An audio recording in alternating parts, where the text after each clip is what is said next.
রূপনগর রাজ্যে বাস করত একজন সৎ রাজা। তার নাম ছিল হাবিব। তার রাজ্যে সবকিছু ছিল সুন্দর। রাজা তার প্রজাদের সব সময় সাহায্য করত, যার কারণে রাজ্যের প্রতিটি প্রজাদের কাছেই তাদের রাজা ছিল অনেক প্রিয়। তাই রাজা তাদের যা বলতো প্রজারা কোনো কথা না বলে সেটা আদেশ হিসেবে পালন করত।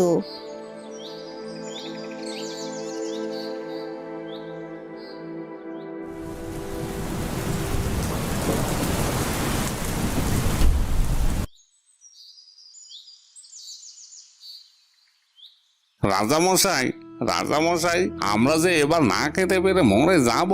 এবারে কাল বৈশাখী ঝড় যে আমাদের একেবারে সর্বহারা করে দিল।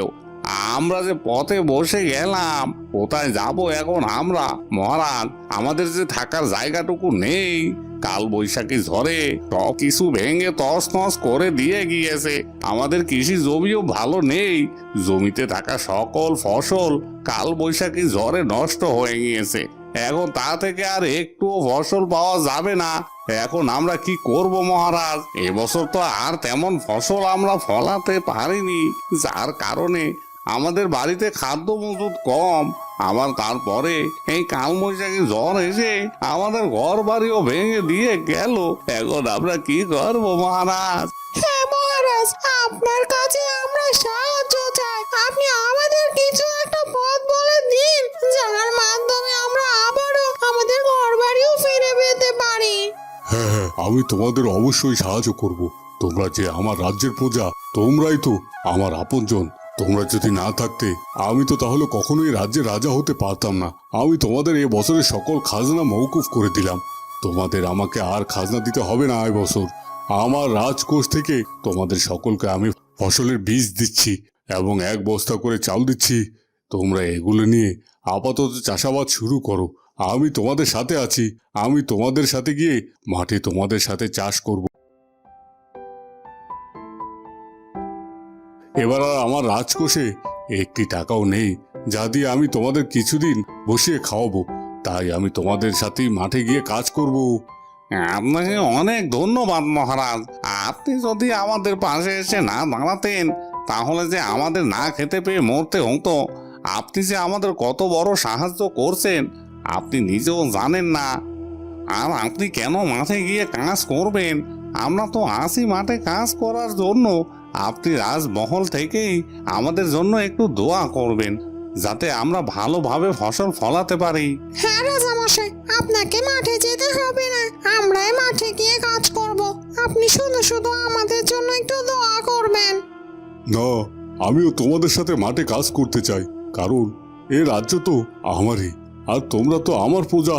আমি যদি তোমাদের কাঁধে কাঁধ লাগিয়ে কাজ না করতে পারি তাহলে আমি আর কেমন রাজা হলাম? আমি তোমাদের সাথে গিয়ে মাঠে চাষাবাদ করব। এতে আমার মনের ভিতরে অনেক ভালো লাগবে যে আমি তোমাদের কিছুদিন সাহায্য করতে পেরেছি এটা ভেবে। হ্যাঁ, আমি অবশ্যই তোমাদের সাথে মাঠে গিয়ে কাজ করব। এতে আমার আত্মসম্মান কমবে না, বরং আরো বাড়বে।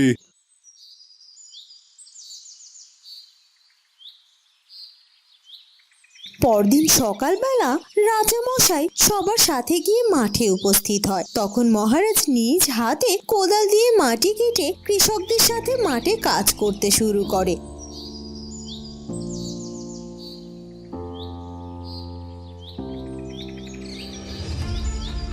কিছুদিন যেতে না যেতেই রাজ্যে আবার ফসলের সমারোহ হয়ে ওঠে। এবার সকলের জমিতেই ভালো ফসল হয়েছে। একদিন সকল প্রজারা মিলে রাজা রাজমহলে গিয়ে উপস্থিত হয়। তখন প্রজারা রাজাকে বলতে থাকে, রাজামশাই, আপনি যে আমাদের কত বড় সাহায্য করেছেন আপনি নিজেও জানেন না। আপনি আপনার আত্মসম্মান বোধ রেখে আমাদের সাথে গিয়ে মাঠে কাজ করেছেন। এই কাজ তো অন্য রাজ্যের রাজারা কখনোই করে না। আপনি যে আমাদের সাথে ভাইয়ের মতো ব্যবহার করেছেন এবং আমাদের কাঁধে কাঁধ মিলিয়ে মাঠে কাজ করেছেন, যার কারণে এবার মাঠে অনেক ভালো ফসল হয়েছে। হ্যাঁ মহারাজ, আমাদের আর কোনো কষ্ট নেই। আমরা জানি আমাদের রাজকোষ একেবারে ফাঁকা হয়ে গেছে। তাই আমরা চাই আমাদের ধার্য খাজনা আমরা রাজকোষে জমা দিতে, কারণ এবছর তো অনেক ভালো ফসল হয়েছে। আমরা যদি এবছর রাজকোষে কিছু জমা রাখতে পারি তাহলে পরবর্তী বছরে আমরা যদি কোনো দুর্যোগ করি তাহলে এই অর্থ দিয়ে আপনি আমাদেরকে সাহায্য করতে পারবেন। এই যে অনেক ভালো কথা। আমি তোমাদের কাছে খাজনা মওকুফ করে দেওয়ার পরও তোমরা নিজের ইচ্ছায় এই রাজকোষে তোমাদের উপর ধার্য করা খাজনাগুলো দিয়ে যাচ্ছ। এর থেকে আর বেশি কোনো সুসংবাদ হতে পারে না। তোমাদের যার যেমন সামর্থ্য আছে তোমরা সেই পরিমাণ অর্থ রাজকোষে জমা করো। আমি কথা দিচ্ছি এই রাজকোষে জমা হওয়া টাকা দিয়ে আমি তোমাদেরকে সাহায্য করব। রাজার কথায় রাজ্যের প্রজারা অনেক খুশি হয়ে যায়। তারা দলে দলে রাজকোষে টাকা জমা করতে থাকে।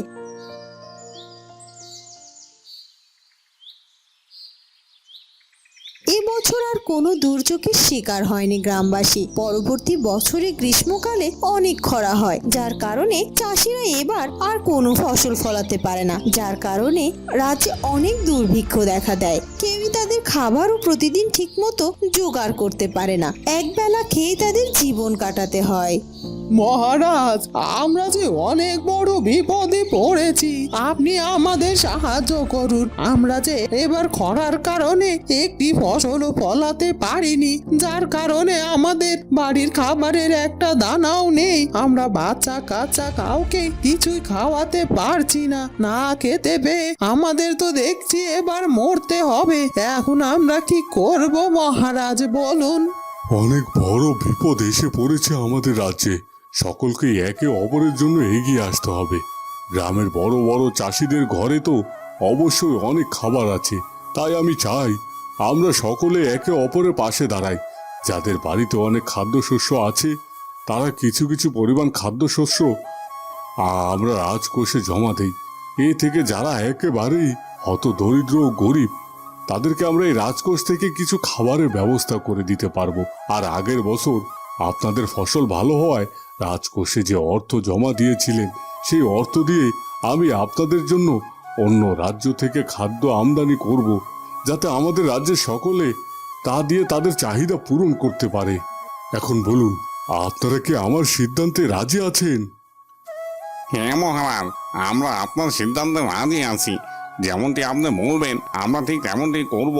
আমরা গ্রামের যতগুলো বড় বড় কৃষক রয়েছি আর তারা সবাই মিলে রাজকোষে আমাদের কাছে থাকা অতিরিক্ত খাবার জমা দিব, যাতে যাতে সকলে এই খাদ্যগুলোকে পেতে পারে।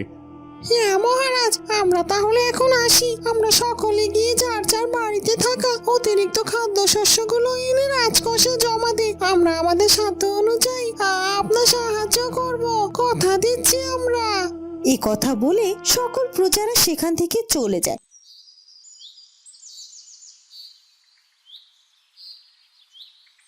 পরদিন সকালে উঠে মহারাজ মন্ত্রীর কাছে যায়।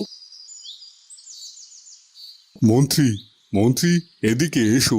আমি যা বলছি তুমি ঠিক তাই করবে। আমি পাশের রাজ্যে যাব আমার রাজ্যের প্রজাদের জন্য খাদ্যশস্য আনতে। তুমি রাজকোষে থাকা সকল অর্থগুলো এক করো, দেখো কত পরিমাণ টাকা হয়।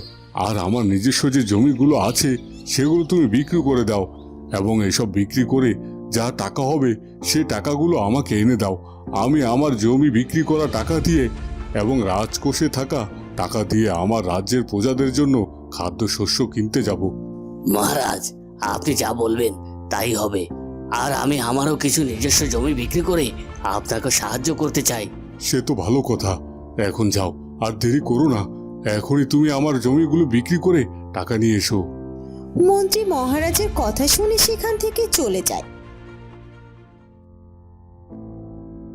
কিছুক্ষণ পর সে অনেকগুলো টাকা নিয়ে ফিরে আসে আর রাজামশাইকে সেই টাকাগুলো দেয়। এরপর রাজা আর একটু দেরি না করে সেই টাকাগুলো নিয়ে পাশের রাজ্য থেকে কিছু খাদ্যশস্য কিনে নিয়ে আসে।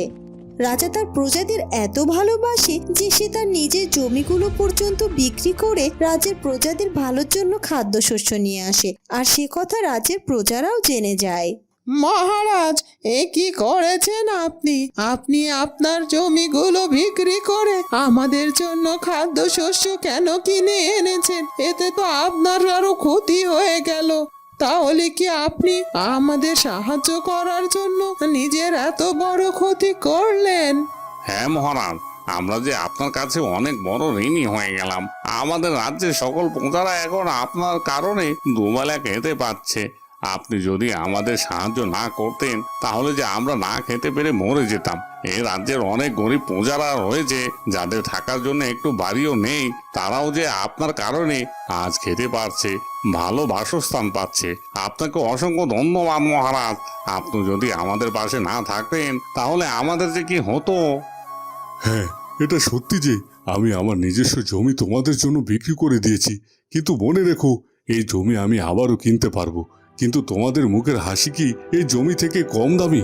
আমার কাছে যখন টাকা হবে তখন আমি আমার জমিগুলো আবার কিনে নিতে পারবো। কিন্তু তোমরা যদি এখন না খেতে পেয়ে মারা যেতে তাহলে এটা দেখতে যে আমার অনেক কষ্ট হতো। তাই আমি আমার সাধ্য অনুযায়ী তোমাদেরকে সাহায্য করেছি। তোমরা যে আমার ভাইয়ের মতো, তোমরা যদি আমার পাশে না থাকো তাহলে আমি কখনোই এত সহজে আমার এই রাজ্যটাকে পরিচালনা করতে পারতাম না। তোমরা আছো বলেই তো এখন আমি এত সহজে আমার রাজ্যটা চালিয়ে যেতে পারছি। হ্যাঁ মহারাজ, আমরা আপনাকে কথা দিচ্ছি, আমাদের রাজ্যে যাই হয়ে যাক না কেন আমরা আপনার পাশে আছি। আমরা কখনোই আপনাকে ছেড়ে যাব না। আপনি আমাদের কত বড় সাহায্য করেছেন আপনি নিজেও জানেন না। হ্যাঁ, আমি চাই তোমরা এইভাবেই সারা জীবন আমার পাশে থাকো এবং আমার রাজ্য পরিচালনার জন্য তোমরা আমাকে সাহায্য করো। রাজার এমন উদারতা দেখে রাজ্যের সকল প্রজারা রাজাকে অনেক ভালোবাসে। আর রাজা যেভাবে যখন যাদেরকে কাজ করতে বলতো সবাই সেভাবেই কাজ করত। আর রাজা মশাইও তাদের রাজ্যের সকল প্রজাদের জন্য নিজের প্রাণপাত করতেও রাজি ছিল। আর যখনই দুর্যোগ আসতো তখন রাজা এবং প্রজারা একত্র হয়ে সেই দুর্যোগের মোকাবেলা করত। বন্ধুরা, কেমন লাগলো আমাদের আজকের গল্পটি? যদি ভালো লাগে তাহলে অবশ্যই আমাদের চ্যানেলটিকে সাবস্ক্রাইব করে দিও। দেখা হবে নতুন কোনো গল্প নিয়ে। ধন্যবাদ।